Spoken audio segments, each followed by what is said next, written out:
Hello everyone, Greg Martin, the Entrepreneur's Banker here. And today we are starting a new series, Selling Your Business 360, a full circle view of your exit.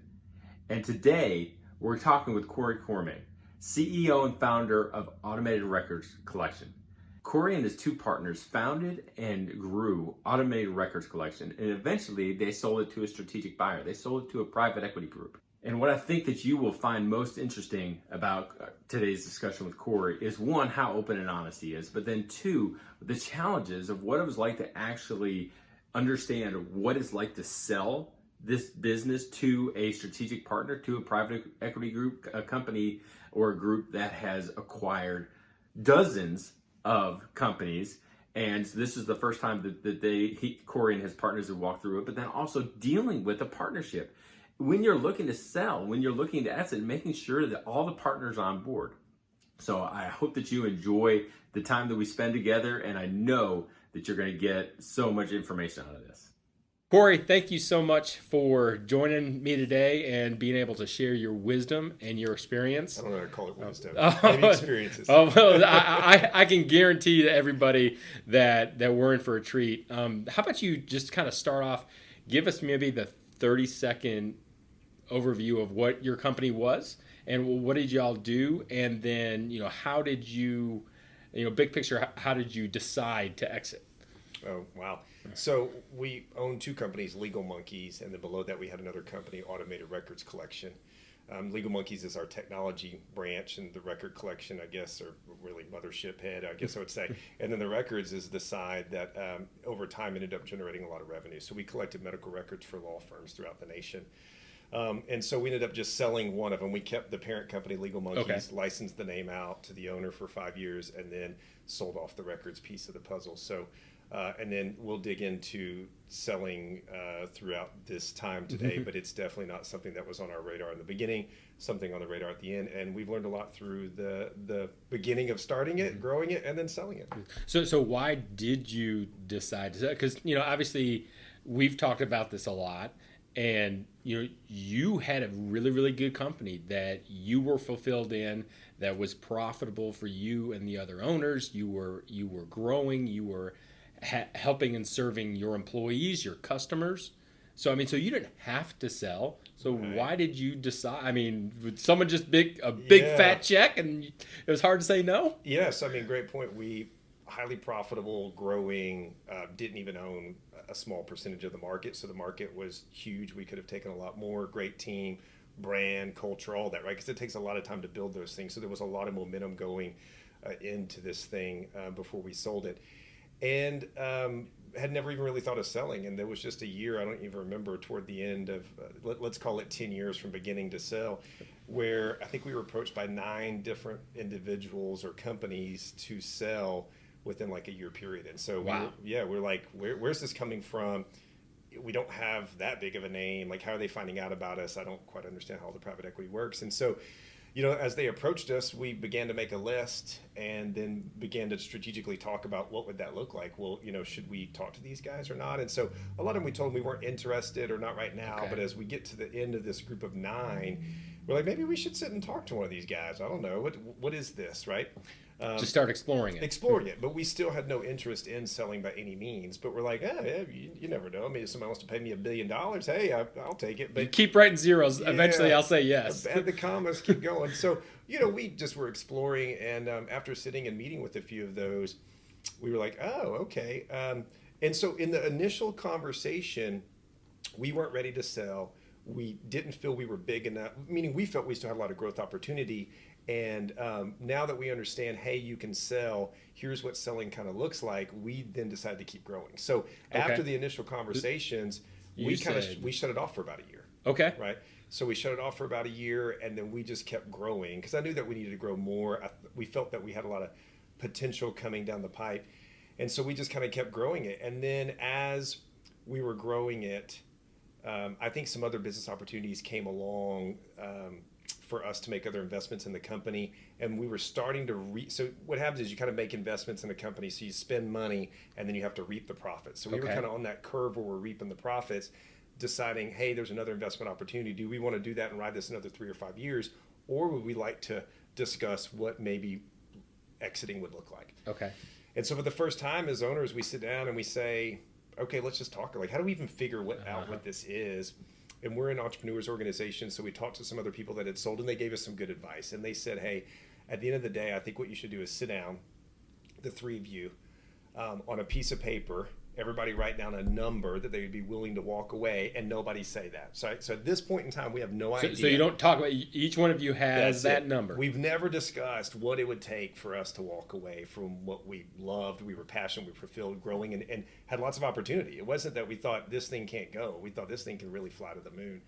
So we all take out that piece of paper and all write our number, and and then pass it over, and then here comes the Put conversation. it in the pot. Put it in the pot. What does this look like, right? So we come up with a number, and we're maybe, 5-8 million short on a valuation perspective of where we wanted our number to be.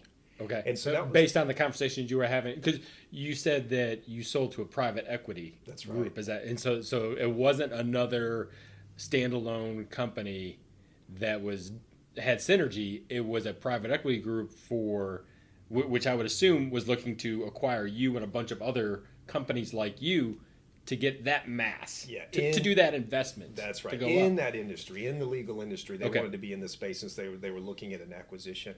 But because we'd had some previous conversations that we had put on hold with all of them, we were able to kind of understand how valuations could work, right? So we could look at our financials. We could then discuss and say, okay, we think they're going to value us about here. We want to be about here. And so that showed me the gap, the guy that's running the company, as to what we needed to do. So leaving that meeting, I understood that once we grew into that gap and filled it, we were at a number that everybody was willing to then entertain a conversation about selling, right? So it was basically go back to work. At that point in time, keep plowing the field, right? Keep going.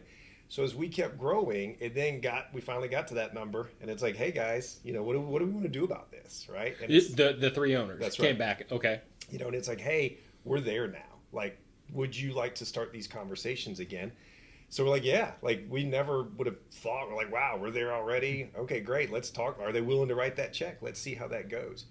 And so we began some conversations, mainly with just one of the 9, to be honest with you. And through that relationship that's the one that we ended up kind of working with and selling to. And we can talk about mistakes later that we learned along the way. But we went back to them and engaged them, and then just went through rounds of talks to get to the point where we could sell. What was it about that one out of the 9 that made you go back to them? That's was it a culture fit? Was it they're they're offering the most money? Yeah, so if I'm off doing that job, because the really numbers weren't spoken much. The only thing that was spoken is multiples at this point in time. Okay, so that's how you knew where you needed to get to be. So they're talking multiples off net profit. In this case, sometimes people talk multiples off revenue. So they wanted to talk multiples off net profit. And so we knew as we were continuing to work on our EBITDA as to where we needed to be, right, to get the valuations that they were discussing. But I love your question. It says, why, out of the 9 that reached out to you, why did you go back to that one and not really re-engage some of the others? And it was because of conversation that we had. Just because if I were to do their job, now I kind of see how it is. They have people that are full-time just connecting with businesses, because there may come a point in time when the business needs to sell because they're in a bad situation, or they want to sell, right? So we weren't a desperate buyer, or seller by any means. For us, it's like, hey, great, if you want it, great. If not, we're still good. I'm good. We're in a good position. But they're out there trying to find the ones that are desperate and they can get a good deal on it. But to your point, they were easy to talk to. It was just warm. It was just no pressure sales. It was just, hey, we're here. Hey, this is who we are. This is what we do. If you're interested, let's talk. And so because it was so, I think, to answer your question, why did we go to them? Because we were just exploring. We didn't know. We weren't like, we're dead set, this is what we're going to do. We've never done this before. How are we going to do it? So we said, let's just go talk to the person that has an open door, and let's just see what some of the next steps would be. And so it was always so easy to go back to them. Okay, well, if that's the next step, then yeah, sure. You want to see financials? Okay, what do you think now? Oh, that's the next step? Then what do you? And we just kind of kept going through that part of the process. So you're part of EO, Entrepreneurs Organization, which is a great organization that I'm kind of affiliated with, is not the right term, but a lot of my clients are there. And the thing I love about that is that those members of EO share real life experiences and kind of talk through that. So was it a matter of you're going to the private equity group and asking this, and then you're kind of bouncing it off your EO compatriots. Yes. Hey, this doesn't smell right to That's me. right. Oh, that is the way to do it. Okay, so Right. kind of work Yeah, through so that. on that piece, a key piece of information was they said, hey, you should get a broker. And I would recommend that to anybody. It's a mistake Okay. we made was we did the deal ourselves. And there's so many things that you just don't know. So, right, we're their, I don't know, 28th deal, and now they've done over 100 deals. Who knows how many deals they've done, right? But the point is they have experience doing deals. We don't, right? And so there's all these gotchas. And so we were told through our EO experiences, other members that, hey, that had done this, you should get a broker, and here's some recommended ones, and then let them Okay. represent you. They do take, there's a percentage, I don't even remember what it was, and so it's always kind of tough when, I don't know, maybe they're getting 5% of the deal on a big, large deal like this. You're like, yeah, well, really? But they tell you, the broker says, man, I'm telling you, you will make back my fee plus more. That will be able to drive your number up. Your value up. Your value up. Yeah.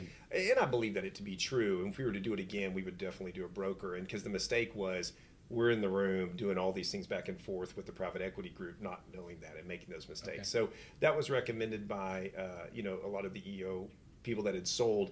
And I think that was a really good piece of advice when it comes to that, part of the process. So you touched on a little bit. How did you come up with the value of the company? Is it straight up your net income, your EBITDA, the free cash earnings before interest, taxes, depreciation, Right. all that, for you accounting nerds out there? But was there any negotiation in that, or when you were talking to all the private equity firms, they said this type of company is valued this way, and it's just reality? Well, and I think that's where the broker could have helped us. So to your point, you got to think about it. We shopped our company only to one firm, right? So whatever we got, there could have been another firm that would have paid 50% higher. We don't know, right? Probably not. I think we got a pretty good deal You're out pretty of good it. negotiators. So. So I think it came out pretty good. But I think, here was our other perspective, and maybe this is the wrong perspective. Once we got to our number and passed the number, we were good. Like, it almost didn't matter. Like, what matters, I mean, I know this sounds weird, but if you put an extra few million in there, it was not significant to us from that perspective. Right. We felt we've got the number, we like the people, we're good. And once again, it was a really good way that they did it. I'll call it a trick, but it was smooth at just coming in and making you feel comfortable. And we were so far down the road with them that we could have engaged a broker, and it would have delayed the process, because the broker would have gone out and then got multiple bids, made them bid against each other the whole 9 yards, and definitely would have driven the price up. But I think we were to the point that But you'd already met your number. We'd already met the number. And that's the hardest part. I think that's, the great advice that we had gotten from EO also was, step one is you got to figure out what is that number. Right? And it's different for everybody, because everybody's at a different place in life. And we were with partners at a little bit different age, and kids different ages and things of that nature. And then if you're at different net worths, that can affect it too. So everybody has a different number. So figuring out the number, I think, is step one. What does that look like? Well, even before that, it's the first step is, what do you want? Right. What do you want? Because when you sell, that annual income isn't there anymore, right? Bye-bye. Right. So then you got to think about, what am I going to do? What do I want? Do I want, steady income? Do I want a big lump sum that I'm going to go invest somewhere? Like, figuring out what you want, I think, with your life is the first thing. And then using that to back into the number. And so I didn't talk about that in the number exercise. We did some of that first. We all, before we went to write the number on the piece of paper, we talked about, what do we want our life to look like, right? So if this takes us 3-5 years or whatever to get there, how old are our kids? How much money do we think we have in the bank? Where are we living? We talked about what life looks like to help us all get in that mental space to say, what does that number need to be? How long did it take from the time that you re-engaged the private equity group to the actual transaction closing? How long? Sure. It may have, closer to 18 months is my guess. It may have only been 12 months. I don't know. It felt like an eternity, to be honest with you, though. But it was more than a year. Oh, by far. Yeah. Is that talking with other friends that have done this, other companies? Is that about average? Does that seem normal? I don't remember. I'm going to guess it's 8 months to 14 months is probably normal, is my guess, to be honest with you. So the selling in 60 days, that's probably not going to happen. Wow. To a large private equity company like we did, to a small mom and pop that doesn't the amount of due diligence was insane. I mean, when you're selling for high multiples to big private equity, their due diligence, they have teams of people that just come in and scour you and turn over I felt toward the end of them doing their due diligence that they understood our business better than we did. It blew my mind at some of, I mean, they came back with like 50 pages of spreadsheets and graphs showing the way that we were trending on AR, trending on AP, trending on anything. I was like, wow, like this is amazing. Like in such a short period of time, you've come and taken my data and analyzed it and spit it back to me. And the way that they could see my business was just mind-boggling, ways that I hadn't seen it. And so it just shows the quality of talent. And so to that point, that I don't think they do large transactions like this, like you said, very quickly on that. Yeah. And I think if I'm them, I don't want to do them in 60 days either, because it really is a dating period, because it's almost like a honeymoon phase that they think they know who you are, but the longer they spend time with you, the more they get to see who you really are. Does that make sense?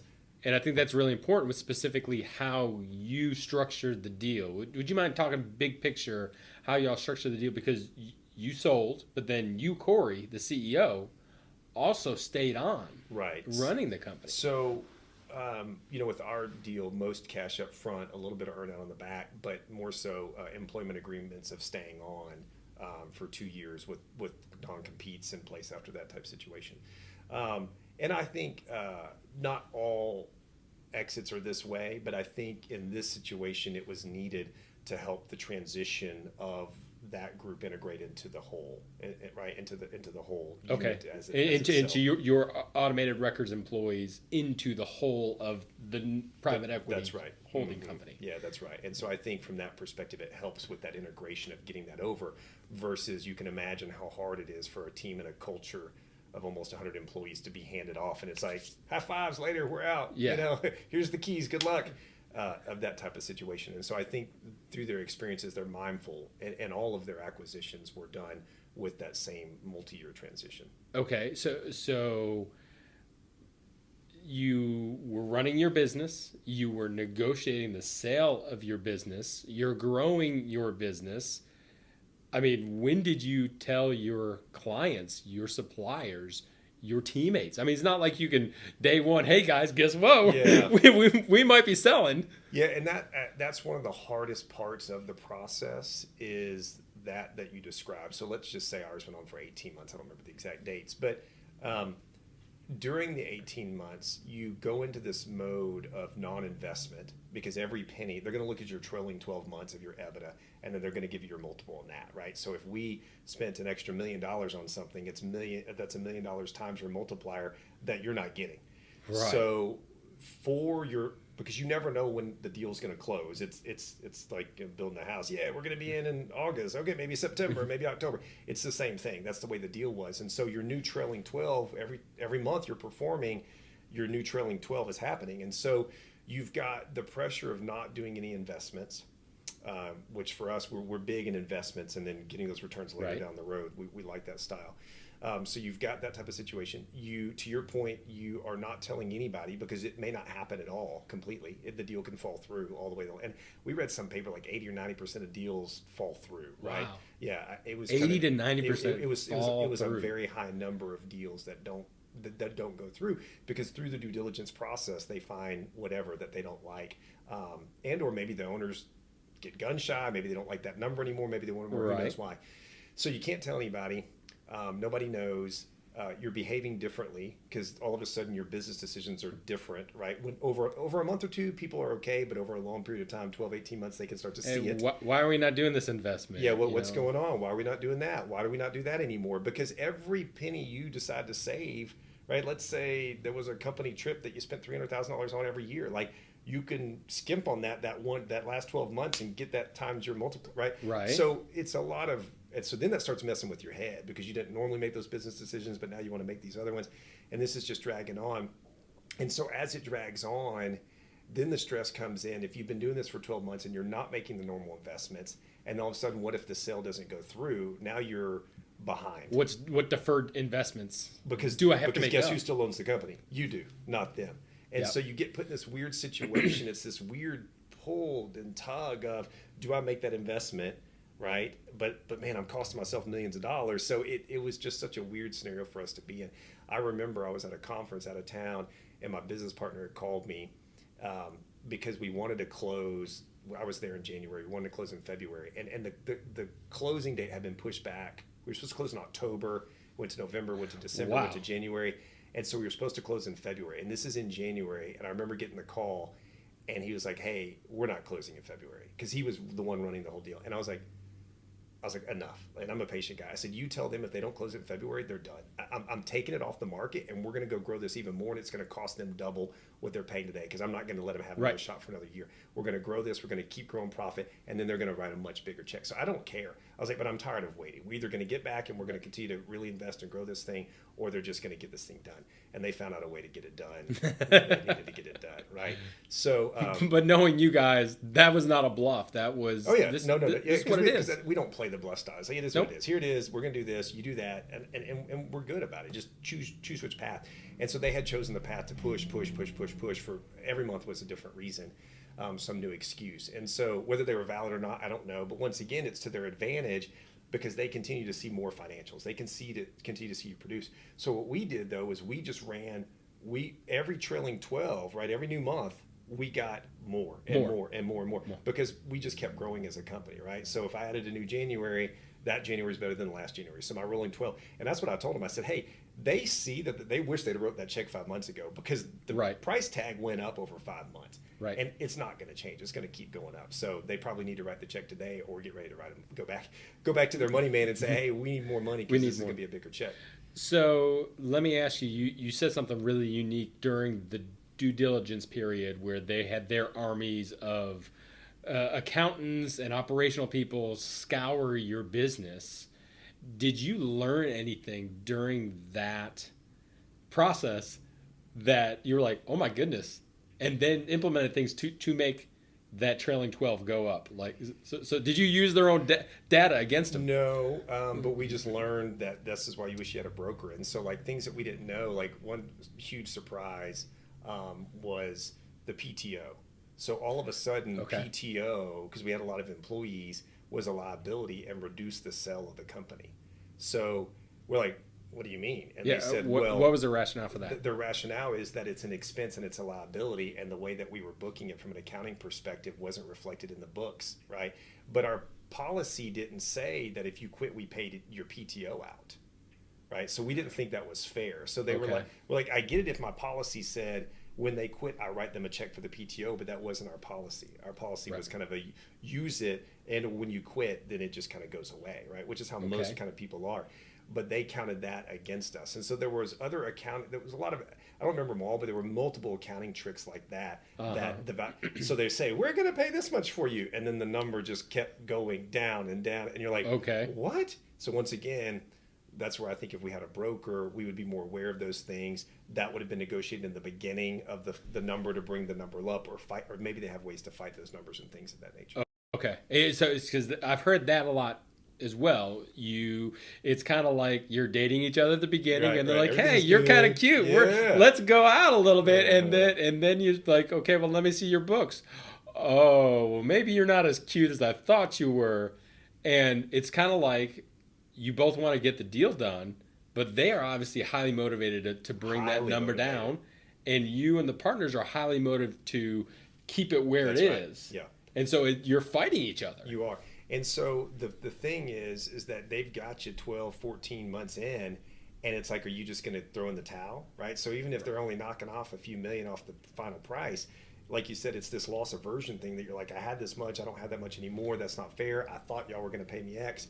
And so you get these emotions, and then you start to go, well, but I'm so far into it. Right. And I think that's how they get you over the barrel, is you are so far, because you would be unwise to walk from the deal just because they're going to pay you a few million less. But there's so much emotion. There is a lot invested of emotion into it. Yes, and so you've met your number. We had to go back, and we've met the number. We're still way above it. We're good.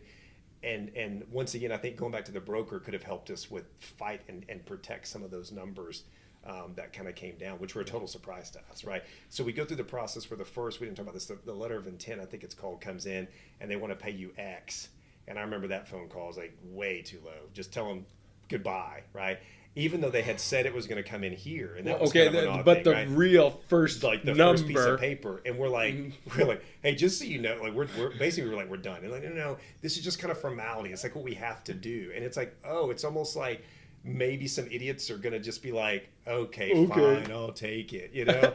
And I mean, so, but this is not a used car, guys. I mean, no, why are we haggling? Yeah, I mean, I'll tell you, like the first, even though we were talking numbers here, the first number came in was probably, it felt like 50 to 60% of what the final number was. Right. Wow. Yeah. And so without the financials growing, we pushed them back up to closer to where we thought it was going to be. But then because of their delay, the financials kept growing and kept throwing the number higher, higher, higher. And then but that's because you were able to grow the company. That's if right. you didn't have the team and the systems in place to be able to grow the company, Right. I could see where entrepreneurs can get distracted Yep. during that year, Right. and then their profitability goes down. Sure. And then it's like a death and then I spiral. don't even know what the private. I mean, man, they'll find any reason. They'll throw anything on the table to beat you up, which I get it. It's their job. But if I'm them, I'm going, hey, I was paying, I don't know, 20x multiple. I'm going to pay you 18 now. And you're like, what? Why only 18? Well, because we've been watching you and you haven't been growing, right? We've been watching you for 18 months and your trailing 12 has stayed flat. So what do I think your trailing 12 is going to continue to do? So then what do you say? Okay, well, give me 6 more months and I'll prove it? Or you just take it? I mean, I'm telling you, Right. you feel like you're so far in, you almost feel like they've got you over the barrel. And so either, I mean, I've only done this once, but maybe that's what just happens. And it'd be interesting to hear a private equity guy on the opposite side doing the same interview and hear their tricks of the trade. I think that would be beneficial, but and or a broker too that has the experience and has done lots of these deals and knows their tricks and then has found a way to circumvent their tricks. Right. So talk to me about, was there discussion about accounts receivable, accounts payable, any operational liability that you guys had? I mean, you collected records, so it's not like you were in any type of specific litigation where you were doing legal stuff, but you're in that industry. How did you guys? Let's back up. Let's start with the ARAP. How did you guys talk about that, and what did you end up doing? Yeah, we didn't understand that would affect us financially, but that does, right? And I guess it makes sense. And so the AR and AP came into big, massive discussions. AR was a fight and a battle as to what we felt that was worth versus what they were going to pay us. And so, because you'd earned that was receivables coming to you. That's right. That's cash in the bank. That's it may right. be 60 days from now, but that's cash in the bank. Yeah, and that blew my mind too. And so once again, these were all things that after the number, we're like, okay, we're good. This number just continues to come down. It's like almost every week. Now they're like, okay, let's talk about this. Okay, we're going to pay you less. Now let's talk about this. We're going to pay. And you're like, what is going on here, right? It's like, when does this bleeding stop? So yeah, that was another thing, was we had no idea that ARAP could affect you and can actually bring the value down. So I can imagine them saying, okay, the receivables, well, we don't have that cash yet, but the payables, you owe that right now. That's right. That's exactly right. So you need to pay that. Guess what? Yep, that's coming right off the purchase price. So I we didn't don't care. incur that. That's right. They're like, oh, $1 million in payables? Great. We'll take it right out. The check that we're going to write you, we'll just cut $1 million less and we'll pay these things off. And you're like, what? But then on the receivables, they get to keep all the receivables on the backside of it. And you're like, what? No. And they're like, well, yeah, it hadn't come in yet. Like, it's not part of your trailing 12. And you're like, well, wait, what? But I've already done the work for it. That money's just going to come in the door, 60 days from today. Or and we've all agreed that my customers are diverse and they're good. Right. They're going to pay. Yeah. Oh, I know another one too was a whole bad debt thing. So we weren't keeping enough on the books for bad debt, and that decreased the value even more. So allocating enough reserve. That's right. So our data had showed that bad debt was only like, let's say 5%, like through years worth of data. And that's high for you guys. Right. That It may be high. like 1% in reality, right? So I'm being generous with 5%. And they came in and wanted to apply like a 15% bad debt. Wow. So think about all of your revenue all of a sudden is going to get a haircut, which is going to haircut your value because it drops to the bottom line, profit to EBITDA, up to the valuation. And we're like, what? And they're like, yeah, this is standard. We're like, oh, standard? Maybe the dog companies you were buying and running, but not mine aren't. So that was another fight, right? It's fight after fight after fight after fight. And like you said, their job is to bring that valuation down. We've talked about, and I've heard you talking a lot about, knowing your financials, making sure you've got clean financials, knowing the gotchas that pop up there, about investing operationally and running your team. But I've also heard throughout this entire conversation, you talking about the motion that the owners go throughout this entire process. Did that surprise you? Did your EO teammates warn you that it was going to be emotionally draining? No, yeah, it's extremely emotionally draining. It really is like having two jobs. So for the CEO specifically, you've got a company to run and continue to grow, which is more than a 40-hour job, everybody knows, right? So it's a full-time job there. And then you've got the due diligence, which is they need information and data like yesterday. And I mean, hundreds of things. And so what's happening is you're having to ask your team for data that you never asked for that before. you never asked for, and they maybe don't even know why. And so we brought in just a very few people, like one or two, to tell them, here's what's going on, just so you know, we're going to need these. We need your help to help obtain all this data, and a lot of data that we maybe didn't have or had never looked at, and they need all this stuff, right? And so the longer it takes you to get the data, the longer it takes to get this thing done. Right. And it, like you said, and it's just stressful on everybody.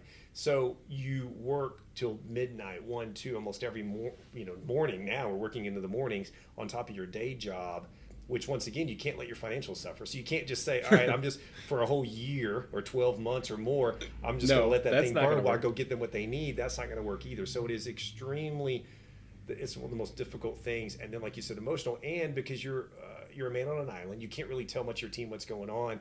And then, like you said, it's the emotional roller coaster of, whoa, or we're almost there on the number. And then now the end is you have to push through and have the determination, but it's fighting to save every penny. And it's a weird relationship. So like you said, it starts with the honeymoon. You're excited. This is great. These guys like me. Wow. They talk, they always in the beginning very highly. Wow, you have a great team. You have a great culture. You got a great software. You got a great whatever. They talk highly. They just, fill you up, and then the number comes in. And then you work the number up, and then it's where the battle begins. I mean, it's literally contentious. And so it's weird because you fight, and then when you're done, you go work together. It's this weird emotional, like you said, people don't describe that part of and maybe not everybody. Some people just sell out completely, but it goes from friends to very, very, very contentious at the end, because it's about money. Right. And their job is to buy companies on the cheap, because it's how they get massive returns. And our job is we've worked really hard and built up an asset. We need to maximize the value. So can you tell me personally, after the sale, a day after, a week after, a year after, what were your emotions towards that? I mean, because you founded this company with your three partners. Sure. I mean, you created how you did what you did was super cool. And so there's a lot of pride that and then you grew it. It was very profitable. You had how many? I mean, you had probably close to 100 people on your team. Right. So you were providing for 100 families, and now you've walked away from ownership. I mean, emotionally, did that cross the mind, or was it this was an asset we kind of knew that we would sell, and you sell, you move on, and you start the next build? Yeah, so a lot of emotions. So I have, like you said, loyalty to the team, and then I have also a responsibility to the board members and the other owners. And so it kind of goes both ways. And so as the owners make the decision, then the rest kind of goes. It's with any company. The decision can be made at the top. And so as it was made, it was a very emotional thing for me, very difficult, because I'm the one that's more connected. I'm there in the day-to-day. Because you're the CEO running it. These people from the ground up, and they've been with us through thick and thin and have done the most amazing job. The most amazing people, the most amazing team, done the most amazing job. And we couldn't have done it without them. There is absolutely no doubt. And it was so cool. And so we get to that, and then, kind of, it took me, like you said, a year or two to emotionally get through all that. And I was still there for 2 years with the team, which was great. Right. So I got to take care of them. And the thing that I knew in my heart that was good for them is the growth opportunity of selling to a private equity that is the 4th largest private equity company in the world. Oh, wow. The growth opportunities were insane, right? And so we were growing, and we had opportunities, and a lot of people were able to benefit from that. But I knew they would have. You just didn't have the capital that was now behind you. That's right, and to accelerate the growth even more. So now we're partnering with more capital and more resources to accelerate the growth even more, and they've continued to grow. And so I had to realize that it was an opportunity for all of them, right? I had an opportunity, right, and we worked together and we exited, and some opportunity kind of ends, and theirs continues. And I've been able to see through to this day of it being very beneficial for them as they continue to grow. The ones that can choose to continue to work hard and grow through there. And so it pleases me from that That's got to perspective. be a lot of pride that you formed this baby, and that now gives them this. Professionally, that satisfaction to be able to, and quite frankly, you also made the decision to transition to the private equity world, to allow them the opportunity to grow. And to help facilitate the transition from what we had to what they had, to help get them integrated, to then help them kind of launch off into furthering their career in these areas as they continue to grow on a rocket ship. So it was from that perspective of the emotion of, like you said, it is another emotional roller coaster of the letting go. And so you asked the day after, 6 months after, a year. Day after doesn't feel much different. I don't know, because you're so used to, for 10, 12 years, you're going to the same place, doing the same thing every day. 3, 6 months, you start to miss that. You realize that the joy was all in the journey of the growing with the people and the team, not as much as getting to the final exit itself. And then a year later or 2 years later, you start to say, okay, what next, right? What am I going to do, right? And that I don't know yet. So yeah. Well, Corey, you've shared so much wisdom and experience. Let's end on this.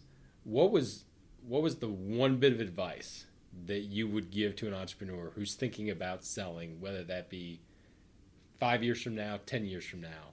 What's one bit of advice? I think figuring out what your number is it's the healthiest thing. One of the healthiest things to do when you go through the situation, because, and I've seen other business owners get toyed with, at the end of the day, somebody is willing to offer you, it'd be like, if you got $1 million house and somebody's like, I'll give you 500,000, but you don't know that you have $1 million house. So you're like, oh, I paid cash and I could use 500 grand and I'll go find a new place to live or something. And so when you have your number, then it doesn't matter. Even if your business isn't worth your number, it gives you a target to grow toward. Right. And then that number was very healthy for us when things happened. When they try to devalue, had they devalued it below the number, it would have stopped. And that would have been your, I'm sorry. Hey, sorry. Yeah, thanks, man. When I asked, I said, have we wasted all that time? Because as they beat you down, you think, I can't stop now. I'm too close to the end. The money's there. You've already started to maybe mentally spend that money, and they know that. Ooh, that's dangerous. Yeah, that's dangerous, right? They know that, and so they've got you almost there. But when you have your number, that takes care of all that. When you have your number, it deals with all that. It deals with all the emotion. Once again, we know we could have sold for more. We all know that, but we're not disappointed because we met the number. Does that make sense? So I think when you can figure out what the number is, it allows you to have a target to drive through as a company to get there. And then once you hit your number, doesn't mean you can't reevaluate it. Doesn't mean you can't decide I want it to be a bigger number. Or I'm just having too much damn fun. Right. No, there you go. You'd have to double that number for me to give this. So I think that was one of the best pieces of advice that we got. Had we done the process without that, I think it would have just been chaos. But to your point, if you've got partners, it gets everybody on the same page and everybody knows. It's not a situation where you're getting close to sign, because we've heard of deals where one of the partners doesn't sign. He's like, nah, that's not enough. Oh no. And you're like, you're right. Imagine your wife, your family, literally like almost day of signing, one of the partners is like, nah, this company's worth more. We need an extra $3 million or whatever. Yeah. So once again, if you've got partners, having the number, I think, is an easy side conversation. It's like, all right, can you excuse us for a minute?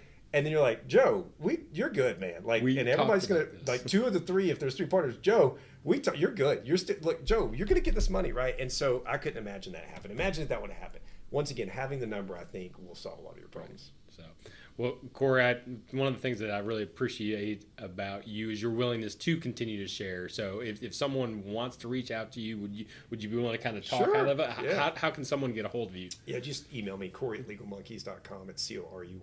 Just shoot me an email. Be happy to spend some time with them and give them my experiences to what we had. Everybody's experience can be a little bit different, but if they could learn anything, I'd be happy to share. Awesome. Well, thank you so much, and we appreciate it. Enjoyed it. Take care, man.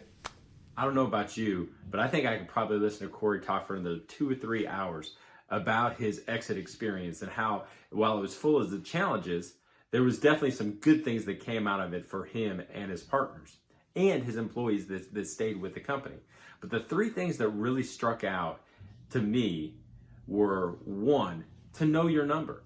And I think that that's so important, not only for an entrepreneur that is the sole owner of the business, but definitely if you have partners involved, to be able to come together and say, look, we're gonna agree on this is the number for us to exit, and to actually know whatever that number is. And then throughout the negotiation process, if you ever get below that number, then you just say, hey, that's it, and let's walk away. 2, he talked about hiring a professional. And Corey and his 2 partners are 3 of the most intelligent and hardworking entrepreneurs that I know. And so these guys really know their stuff, but they've never been through this before. So he talked about looking and hiring a professional, hiring a broker to kind of go through this and to know exactly what the process is, to understand the tricks, or to understand, hey, this is normal. It's to have the initial letter of intent to come in super, super low. to be able to have a professional, to surround yourself with the right people. And then 3, to be prepared to work 2 jobs. I mean, that was something that I was like, oh my gosh, I mean, this is a guy that just pours himself into his company 24 hours a day to begin with, but then to have on top of that another job of actually having to go through the sale and the exit process. That's so true, and obviously it's very difficult, but difficult work and burning the midnight oil is something that entrepreneurs know a whole lot about because you do it all the time for your business and in your business. Well, I can't thank Corey enough for joining us today. And I just want to make it really clear that the opinions and the things that Corey and I both talked about, those are our opinions. They do not reflect our employers or any affiliates or anything like that. Well, Corey's experience of selling private equity was so amazing and so valuable for us to hear his story. I hope that you join us next week when we flip to the other side of that coin. Eric Doyle is the co-founder and managing partners of Briarwood Partners. That is a private equity group, not the private equity group that Corey sold to, but a private equity group that is interested in going and helping entrepreneurs and investing in their businesses and buying a large portion of their business. If we're not connected on LinkedIn, I hope that you take a second and connect with me there. And if you're not signed up to receive The Entrepreneur's Banker newsletters, I hope you go to theentrepreneursbanker.com where you can check out all my other content and you can sign up for the newsletters. And as I bring valuable content like this directly into your inbox. Until then, this is Greg Martin, the Entrepreneur's Banker, saying thank you and have a great week.